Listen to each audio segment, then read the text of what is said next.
Thank you so much for being a good follower of 𝐒𝐢𝐠𝐬 Therapy Center and Training Institute.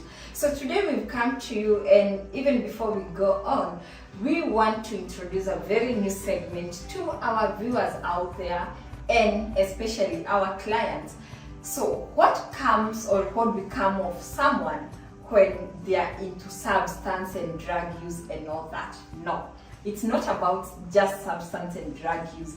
We just want to focus on all mental illnesses and mental disorders, and for that we've come with a name for this new segment, Beyond Addiction. For Beyond Addiction, we'll definitely be talking about anything that concerns addiction. This comes with the drug use, substance use, and by drug and substance, please get, here we refer to both legal and illegal use, as well as something that people do not know that can equally cause addiction.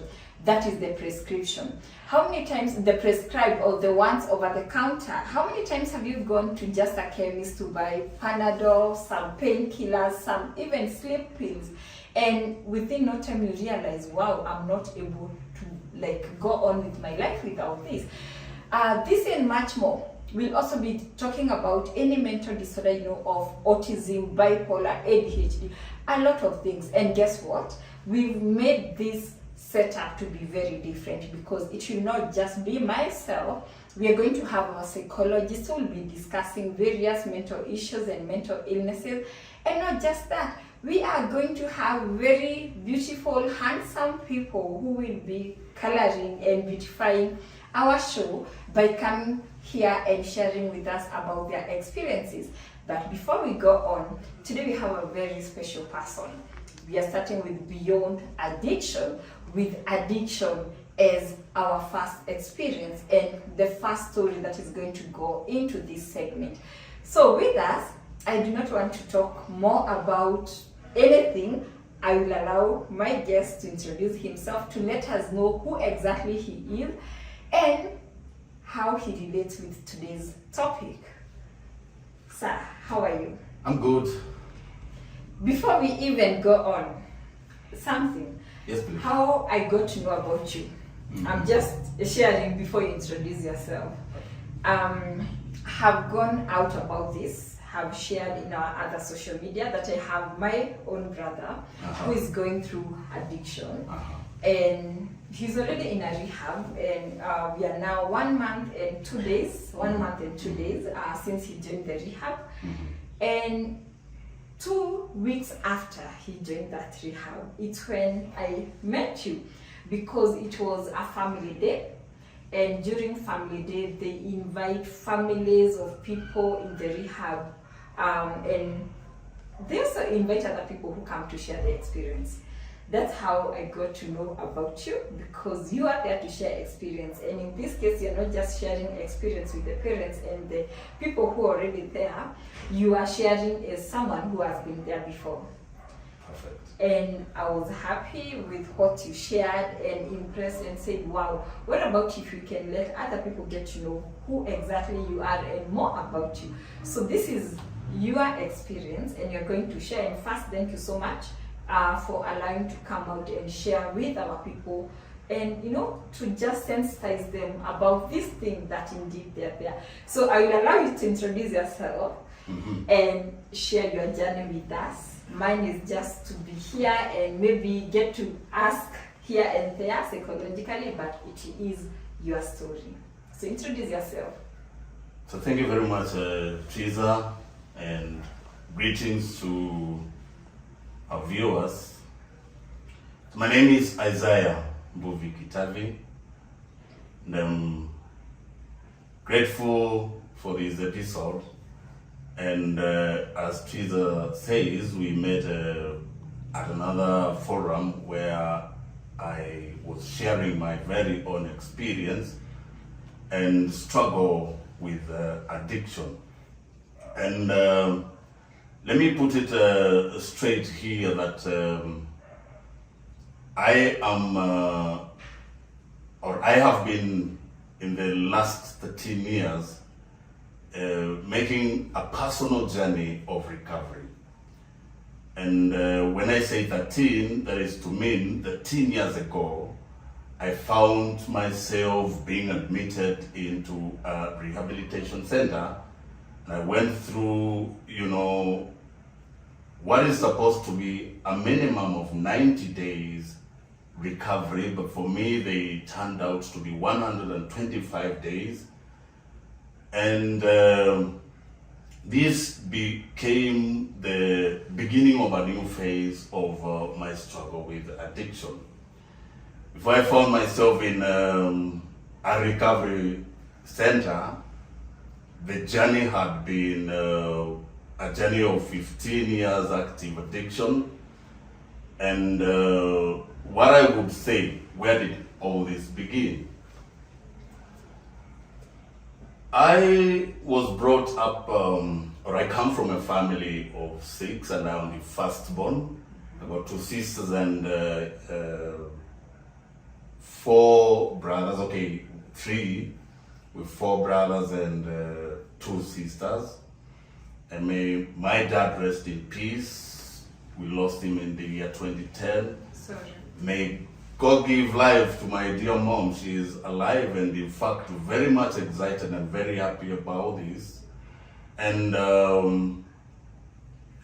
so first struck from that kind of background and childhood, I was brought up in, a God-fearing family. But then again, the environment that I was brought up in, when somebody asks me the question, when did you first interact with alcohol? My answer is always like, in fact, it's like I interacted with alcohol before I interacted with education. Because the families neighboring our home, they used to prepare moratina and, to test it just before it matures, was a thing that was combined with the hide and seek child games. But then that phase would go and comes high school. I went to a high school that is right within a walking distance from my home. But then again, being a high school of, at that time we used to call them the provincial schools. And I thank God because I was admitted into this school, but then the school brought quite a metropolitan experience away from the village.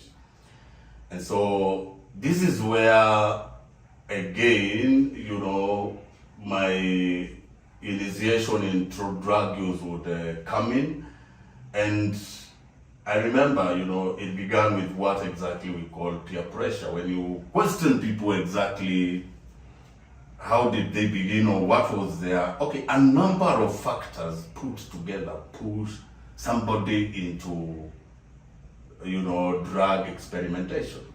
And I remember for us, number one, it was being at home, I knew exactly the geography of beyond the fence. You jump over the school fence, if you came from the city and you're there, you may not know exactly where you're landing. But me, I know exactly when you go this direction, where you're headed. I know this direction is towards my village. So I felt very comfortable. It was business as usual to sneak on a Friday. But then there was some pressure. And one thing that I remember, like when we had tournament games, there would be this bunch of, the 700 boys. Among them, there used to be people who would come up with a flag. Yeah. And, you inform one, and here's a bunch of you students, and, a flag is always accompanied by an anthem. And the anthem of this place would go like, Amini Shada. Shada used to be the street slang, most famous of the 90s for weed. Okay. And so it will go like, Amini Shada, Huyosio, the name of that school, Huyo ni adui, jihadhari naye, kweli, Shada. Tamata, name of the school, kinachotawala. And then, Let me... Let me interject. So, yes, please do.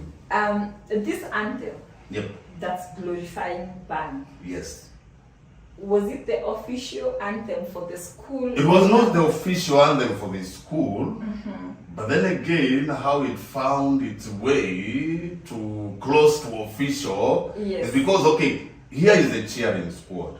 And of course, people drink drugs. The cheering, the cheering squad, and then they are coming, they front themselves. Of course, the teachers are watching that, and nobody is like interjecting. It's a games day, and everybody is like, okay, let's cheer. The issue here is to win. But then again, nobody is reading into what is the impact of this into, the life of a student. So for me, I'm watching that, and I'm like, if this is a charmer that tawalas, how then? Because again, there are tactics that you may need to survive in a population of like 700 boys. Yes. And so now, again, when we sneaked and went out of the school, after watching a movie at the local market, then we would walk back again around midnight back to the school. That is the life of boys, while you're thinking that they are in school and, very much encompassed within the compound. There are ways to beat that and maybe also find a way to watch a movie at the, at the local and walk back during a weekend, of course. And then business runs as usual Monday to Friday. But then, cheeky boys find a way of, running the weekend. And that would be me. So I remember then one night, the joint is just being passed over from one person to the other. And this night I decided, okay, I've been seeing some of my friends, puff this, and I don't think that it's quite a big deal. And that's exactly how a journey to interaction with the drugs begins. You never see like, if you told me that night that 15 years down the line, this would be, such an elephant in my life, I would be like, if you had a problem with me doing that, I would have a problem with you because I would think, okay, this is all fun, this is just a part of being here, and once we are out of here, we will forget about it. And for some people that can happen. But for people who have other underlying issues that could propel the interaction from just an interaction to an addiction, where it may stop may not be within the ability. So we were able to go through that. And then again, you see, once you begin a journey with interacting with a drug, things do not just go, wrong ASAP. Yeah. Addiction is a process. And if we were to break it down, which we will do maybe in another episode, yes. But what happens is that, when we began, what would happen is that you will be there and be comfortable without smoking a joint on Monday. You don't do a joint on Tuesday, you don't do a joint on Wednesday, Thursday, but Friday evening you jump over the fence, you come back, we used to have what we call the bull dance entertainment, and then you come and you go back over the fence in a coffee plantation, do a joint, come and dance to tunes of reggae. That makes the weekend.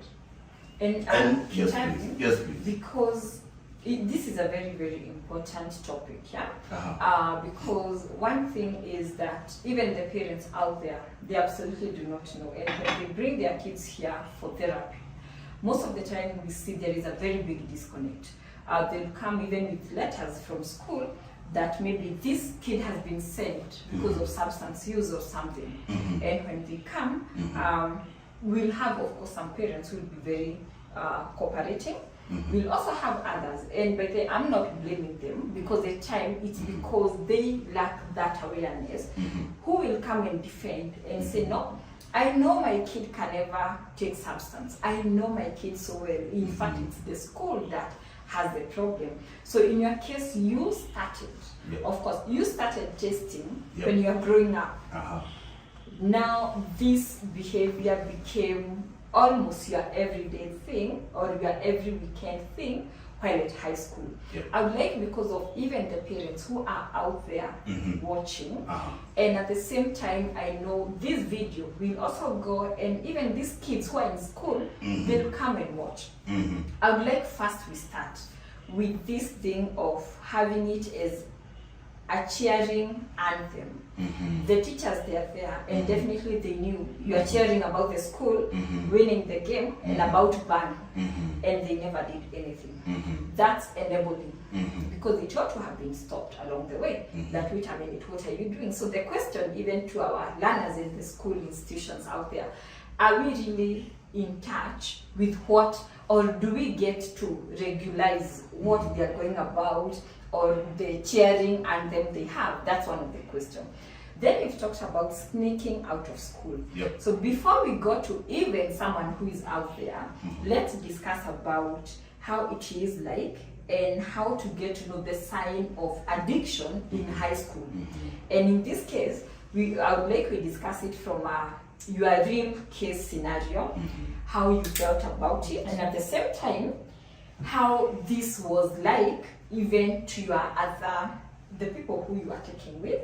So let's be like we are reporting to the teachers what they need to look out on, as well as even the parents, before we go to what this did to you while at high school, things that even our kids who are high schoolers, they can learn from us. So first, what are the signs, or how could any teacher, any parent get to know there is something that is going on? Number one is, absenteeism, because while you are out of school, you're not in the compound. And the thing is, there has to be, a thorough check. A thorough check on, you don't just assume, okay, it's entertainment time. I just assume all students are in the, maybe the dining hall and, doing their stuff. And, schools have to, enhance, their surveillance in terms of, because the moment, it was like the school I went to, was quite, very wide in terms of compound. The dormitory area is on its own, the tuition area is on its own, the dining hall is, on its own. So it's quite a very, dispersed kind of compound. So number one, the thing is, a hands-on mentality, because a teacher is a caretaker. A teacher is somebody who is supposed, once these kids are dropped at that compound in terms of a boarding school, the parent steps back and leaves, this kid in the hands of the teacher. And that, for one, now there has to be somebody who goes, a step further into ensuring that, some of these things are in check. And I'm not trying that to say that, the teachers in my school were not that vigilant, but then I'm trying to say their vigilance never met. The expectations of running, a 700 boy population. You get a point? Hold on there. So number one, there was the anthem. That is the words that we assume to be the share, to be this is the kids' words for today. That contributed to you falling into addiction. There's power in words. There is power in words. There's power in words, and so as equally there is power. There should be a listening ear. Yes. Questions, just like the music that we listen every day in the comfort of our houses, and you're looking at, at your kids, and they are listening to certain words, and you're equally listening to them. Now, if you downplay that and you be like, it's just a song, it could only be just a song for you, but for your kids, maybe it is not just a song. What people listen to, what we allow our kids to listen. Yeah, goes a long, long way in Yes. forming their values. Because remember, those people who are singing are looked up to. You could be there and thinking that your kid's role model is their teacher, and they may have nothing totally to copy from the teacher, from the dress Yes. code to his conduct, or the way the teacher is conducting themselves. It takes a very powerful teacher to influence. And you see, again, you could be there and looking like, okay, that's a very, indisciplined musician dropping the music. But at the end of the day, that could be a role model, an icon in the life of the young people. The music they listen So to. there is need for constant, scrutiny of exactly if it is your kid or even your students. What kind of movie are they watching? What kind of music are they listening to? Believe you me, it is not just a movie. It is not just a track of music. It is something that is going deep, especially into forming the thoughts of the young person and copying. Because we live a lot by, they say young people have stopped, listening to what is being said to them, and they've opened wide their eyes to see exactly what is being done. And Exactly. perfectly that is what they will copy. So, there we will be, and fast track 4 years down the lane. Again, there is a thread of, functionality that runs in this journey to addiction. And that continues even fueling it. Because me, I'm there, I'm looking at my mother and I'm like, my mom, you've never been to high school. My mom never went to high school. So I'm like, and you see, again, one thing that shocked me is that my mother was able to discover that there was something from the first day. Once I began to engage, the first day I went home, my mother was able to pick. And she was there asking me, and I was like, is this woman a spy? That's the power of a mother. And again, you see, she wouldn't be there following me step by step, day by day in school. But I was like, and again, I wouldn't be there saying, yes, I do. The denial begins from there. Because again, a drug that you're engaging in, number one, it's illegal. Number two, it's not something that is welcome. Because, alcohol is very permissible. If today you walk into your home and you're drunk, as a young man, you could be like, that is very wrong, but again, alikunywa tu pombe. You walk, smoking a joint into your compound, your parents could even call the cops on you. Yeah. So again, what I'm trying to say is that now, my mother was there, aware, but again, there's no control she had. And again, she was there and not really understanding, because I'm sure if my mother knew that what this would become 15 years down the line, she would have begun the fight right away. But then again, she wasn't really aware how far this would go again. And now those are the points I would like we educate our viewers out there. Yeah. First, we've said the music that your kids get to listen to, who their role models are. It's always good to get to inquire. Yeah. And that is both off school and within the school. Because if it's within the school and it's the captain, the games captain or the cheering team, and these are the music they are getting to listen the peers. to. The peers, Yes. exactly. The peers. Because remember, once in high school, you're coming from what we call the parental school.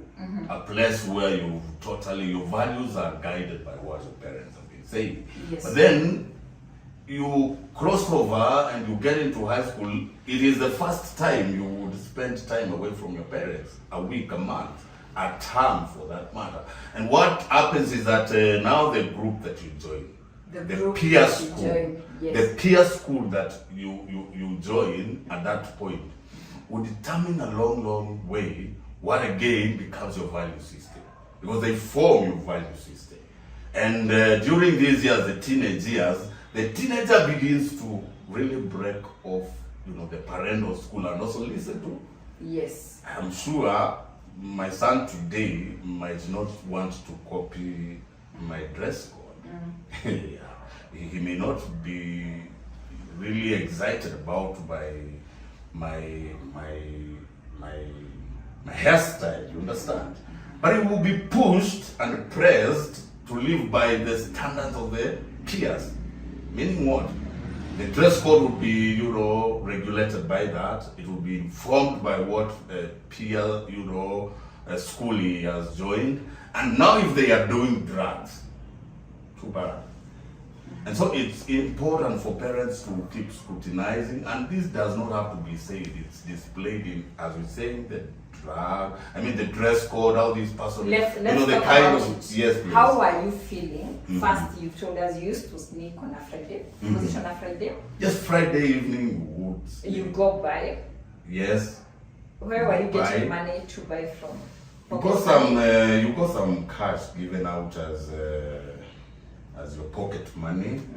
And when you run broke, somebody came from another family. There's a lot of generosity in the world of drugs. Okay. Somebody is ready to share. They will not buy you a loaf of bread, but they will be happy to have you join their company. Even if you don't have money, there is a way that you will so fit it was in. readily available. It would be readily available because somebody will be there. I mean, because again, you're running broke, somebody is with money, maybe they came with more pocket money than you did, and at some point, even after that, and also, again, you would steal.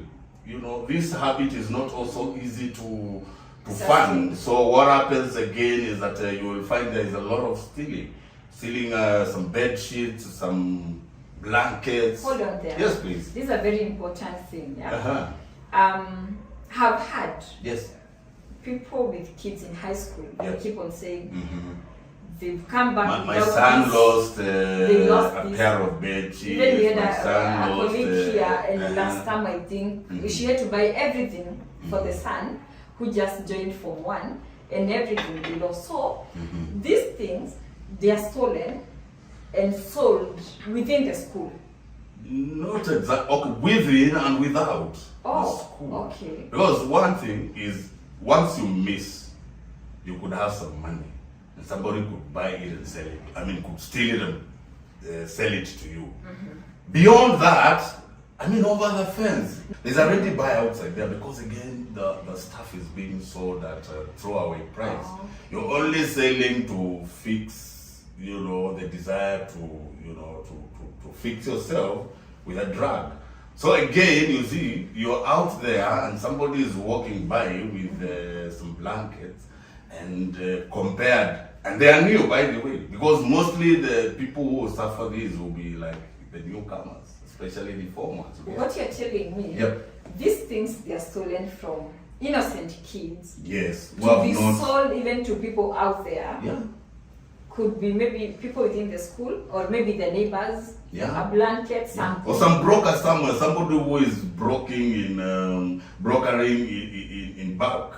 They broker, they buy the stuff and sell because they are buying at a throwaway price. Okay, these boys will come and drop this stuff here. I'll buy at a very low price, and then I will sell, make something out of it. So it's a cartel. It's a cartel. Drugs, are run. The drug world is run by such kind of cartel. Who support this and that, and in the end, there is money to keep the habit, to sustain the habit. Thank you for bringing this point out, because even the parents out there, for me, for the longest, have always thought they are stolen by other kids within the school so that they can have maybe 2 blankets. Mostly the person stealing is somebody who is, pushed by maybe a desire to do drugs. Mostly. Please note this, mostly, if your kid, they are in school where there is a lot of stealing, mostly there is drugs and substance use in that school, because these things, they are stolen to be sold at a throwaway price out there. Actually, it's not even within the school, out there by some just brokers who are very grown up. Even all that books, kind of stuff. So that now the students, they can still continue sustaining their substance intake. So they are just if they are in a school where there is a habit of stealing, get to know chances are very high there is the substance and drug use in that school. Let's go on. So, you know, we are able now to identify, and these are the things that I'd like to identify. These are some of the telltale signs. Yes. And so now, again, as I told you, yes, there is a thread of functionality that runs in these students. You will find that they are jumping over the fence, but you see, addiction being a process, they are not, because drugs affect us, you know, differently. There are people who will continue to be functional, and you'll be hearing, oh, so and so smokes weed, but they are still functional in class. So it is a wide spectrum of things that you will check for to be able to say, okay, they are using drugs. Because again, they could be that person who is still smart, but then it is something that is eating into their life slowly, step by step, day by day. So why I'm saying this is because, like for my case, I was able to, you know, I was able to place smart in that, you know, mix of things. And I remember it was only once while I was in 4th form, while I was almost now being expelled, thanks to the part that I had already registered for my final exam, the KCSE. And you know, once I sat for the exam, here I am, I emerged with a grade, a good grade for that matter, giving me a more reason as to why I don't see a problem with, you know, using drugs again. Yeah. What is the problem? I'm looking at my mother and I'm like telling her, I mean, Mom, you were here talking, you know, every bad thing about me and drugs, me and my weed. And see here, I came with, you know, a good grade, enough to send me to the university.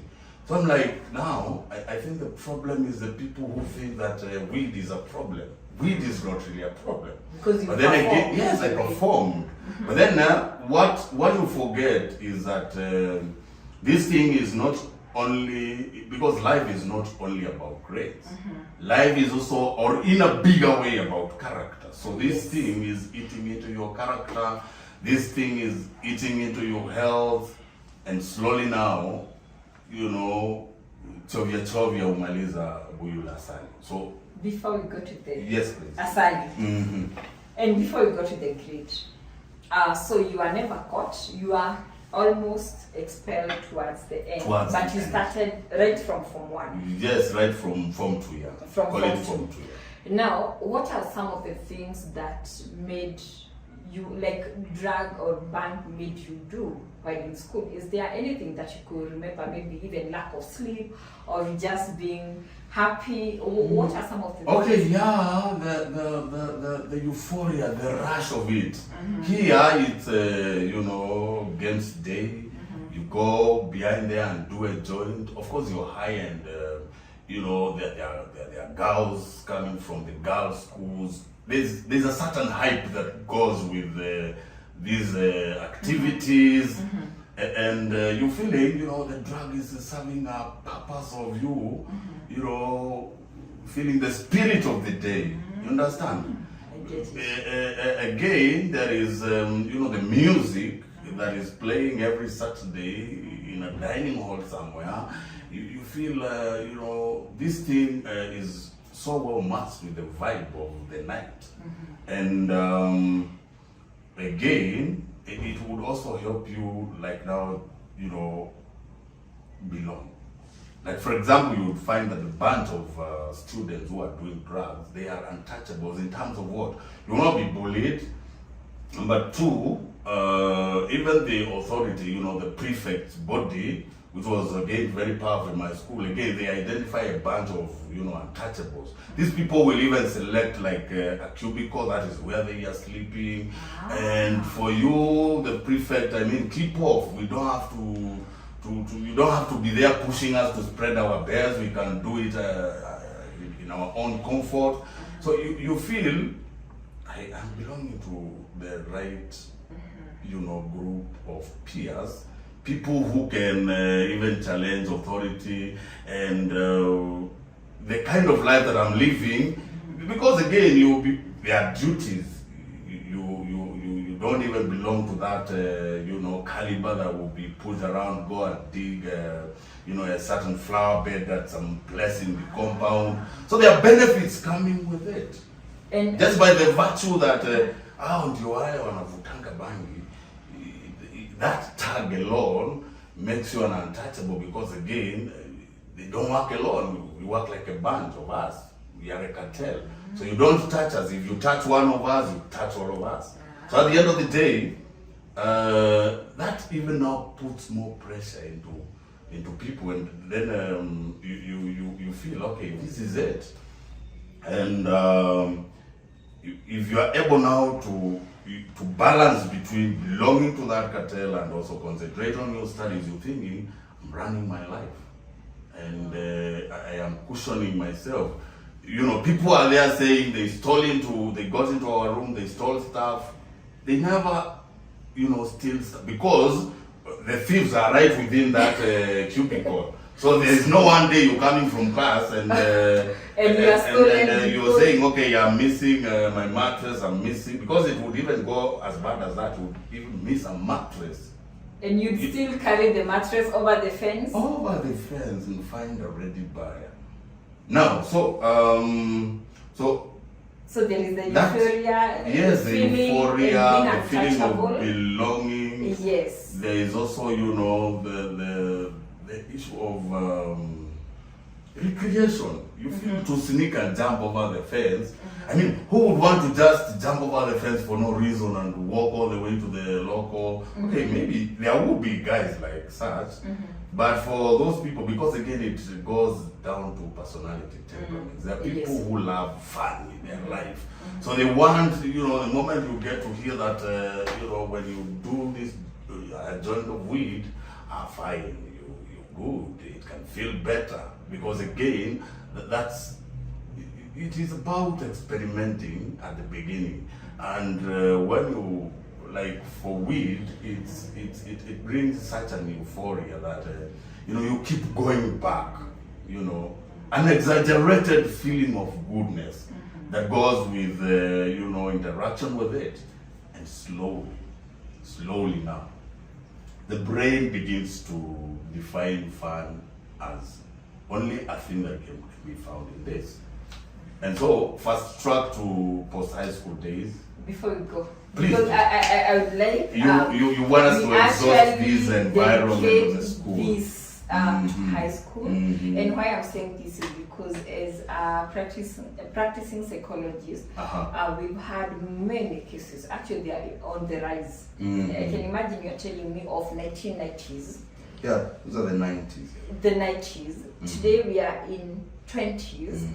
And I can tell you, there is a lot of this, and so many substances. Even some we are telling them educators, because we never learned about them in school, And we still have the parenting style that is coming. You see, like in your case, you're telling me your mom knew something, only that she couldn't really connect. In this case, is scenario where even the parents, they're not there to even try and see there is some changes with our kids. Why? We are busy at work. When they come back home from school, they are with the nannies, or we send them now to the village or to other relatives, or even if they are just in the house, which is still okay, we are still not there. We leave so early in the morning, come back in the evening, we work even on Saturdays.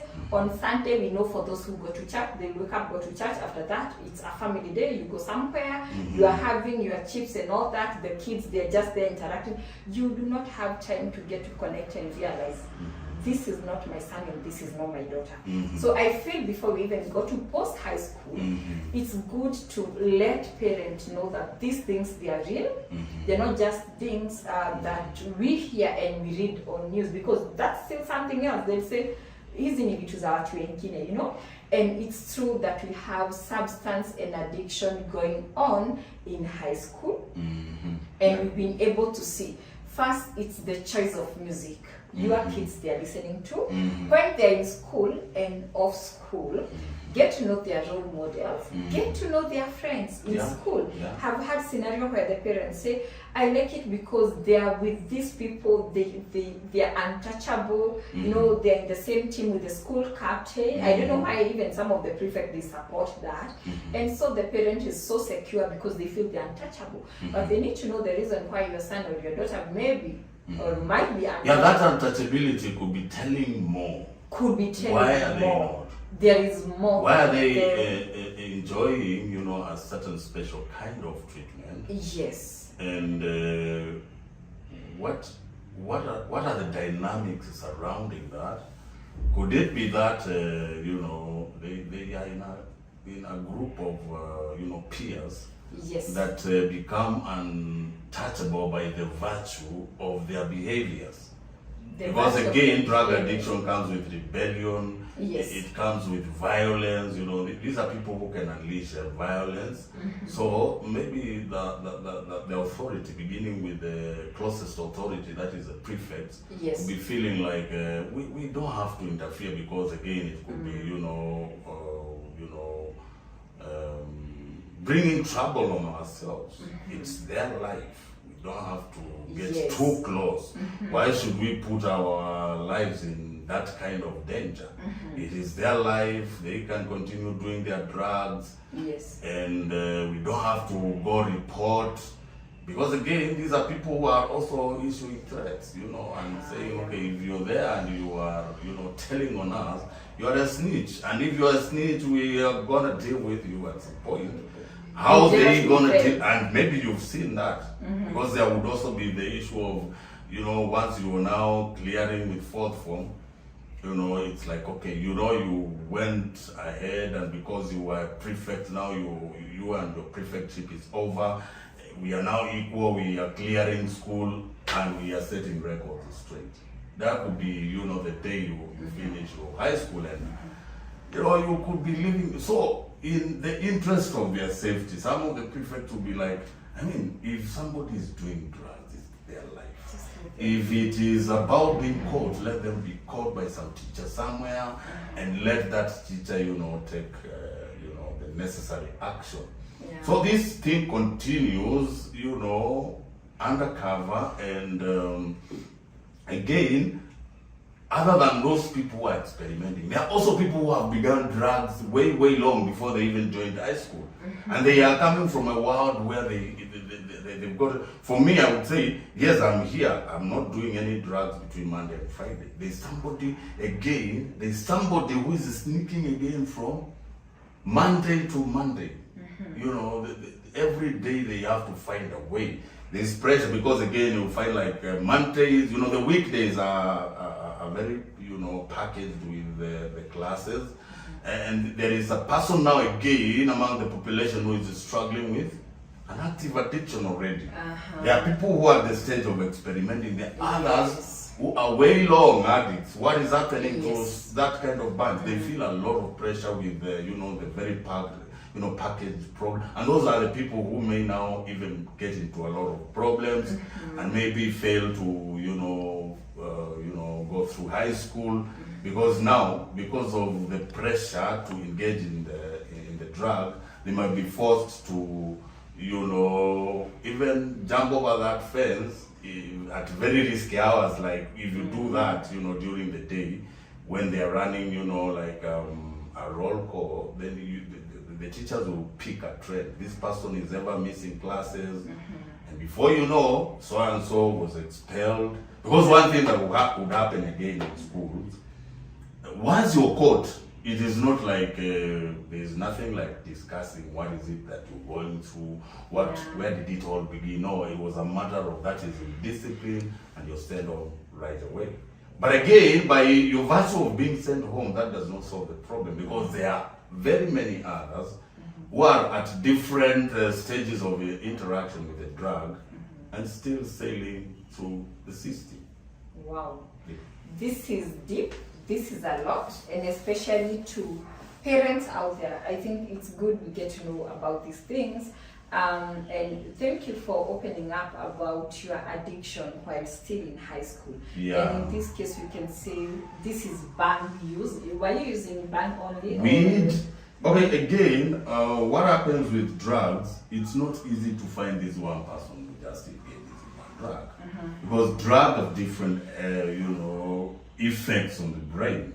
So, what happens is that you like I told you, you see I've had a very long history of interaction. So, Muratina for me, Yes. is still Pombe. When you jump over the fence, there are bombers where you can just, take in and Kombe. So you are taking alcohol? Alcohol. Mira was also introduced around that time. Mira. Again, you get to, because there are people coming up with ideas, the peer pressure school. Again, as you continue to smoke weed, somebody says, you know what, try. And you try Mira and you feel, okay, that's a good combination. So in the long run, the drug user is not only a single drug user, but a poly user. Combining a number of drugs to achieve a certain feeling. There could be even cigarettes. So cigarettes, yeah. Mira, cigarettes. Yes, all of that. All of that. And cigarette is the gateway high drug, school. by the way. Before you smoke that joint of weed, you've been smoking a cigarette, because again, a cigarette would just be smoked maybe in the comfort in the toilet. And that's where now you would begin to interact with people who are doing it, and you get being more serious would maybe force you to jump over the fence and become a serious. And now, before you know, you are interacting with a number of drugs. When you go home, because again they come with none of these drugs have become like you're addicted to them. It is a matter of the fun, that recreation. Maybe you go home and only what you're doing is a cigarette consistently now, then maybe a joint of weed over the weekends. But then by the time I leave high school, I begin to feel a level of frequency that is increasing. Now after taking. Tell us, yes, because please. I would want we take a break and we talk about the post-high school. Now, during the school holidays, how are you able to sustain this behavior? Now you've closed, so you are no longer jumping over the fence. Yes. So the seller, and I want to believe it was still people within. Were they people within the community? You see now again what come from far who are selling to you outside the school? Okay, as I told you, this school is within my village again. So that even now has given me connections of. But one thing that I should tell you here, and for a fact, it is even difficult to get a bunch of sukuma wiki than it is to get a joint. If you want to smoke a joint of weed anywhere, it is easily because at 5 a.m. ukienda kutafuta mama mboga by the way unaweza mkosa kwa sababu saa hiyo ndio ameendea. Ukienda to the peddler wa mtaani utampata tayari ashaamka ako tayari kukuuzia. Are you getting the point now? Yes. So and that is not only within that village, as I'm saying. My experience at all the places I've stayed, even after that, you'll identify somebody, and addicts have such a connection. You're able to look at a bunch of hata pale kwa sewa boda unaangalia tu unaona ule anajua. Ile Waswahili wanajuana na vilemba. Unajua ule jamaa najua atani connect niaje. Na hapa nichapata, hapa nichapata. So nipe ride ni wapi? Kwani hapa inakuaje? Si nataka kujisort a joint. Okay, we will not go on because we do not want to be telling people on how to get this business. Yes. But we are creating awareness that even with the denial that now they are off from school and they are at home, they could still be knowing where to get from. Yeah. And some they could even be coming for holidays with some. So it's always good to be on the checkout, not just on the defense. So check on what is the program of your son or daughter while they are off school. What is their program for the day? How does the day look like? If there are shades into that program, yes, a time when they cannot, when you cannot really explain what they are doing. Yeah, did they tell you they went to church? Fine, it's a good way to run the holiday. Did they tell you that they went to kuzurura mtaani? That kuzurura mtaani is not enough. It's good enough to know. Be a little bit of inquisitive into yes, whom did they hang around with? What exactly was, you know, the purpose of? Because if there are shades into that program, yeah, at times that is not well explained what exactly they were doing. You know, again, people with drugs have quite weird kind of, you know, programs. Why is this person coming back, you know, late into the house? Drugs come with something to do with they affect self-esteem. When you're doing drugs, you feel like accused already. yes, And withdrawal is the way to cope. Because I pop in, now come to think of, I told you my mom would pick it as up. yeah, Nikiingia tu, like, na hizo macho. So if you keep on talking about my, you know, it is said something. hizo macho, mbona zimenyanya hivyo? I mean, kwa nini macho yako ni red hivyo? Yes, You understand? yes. So what will you do now to cope with that? Withdrawal. Yes, It yes. is meal time and so on, so it's not there. Because they still point out. So if your child is in the house and they are keeping off, you know, family times, because family times could be maybe a time when you're praying, a time when you're taking a meal. Yeah. They want to keep off all that. Maybe church time, tuendeni church, and this person doesn't want to be there, and maybe anataka kuachwa home peke yake. Then in the long run, they never even showed up to church. Now, don't just sit there and be like, ni vile hataki church, alikuwa tu home akipumzika. There could be more into that. Wow, there could be more into that. Yeah, Now, there let's could be take more. a break and we continue with the post-high school. Perfect. I want to believe this is enough information even to the parents out there and teachers and everyone, because we are all affected in one way or the other. Let's get to know what exactly are our kids up to apart from just going to study and all that. And maybe it's at this point I would pose a question of, is it really necessary to still have the boarding schools? You know, is it really necessary?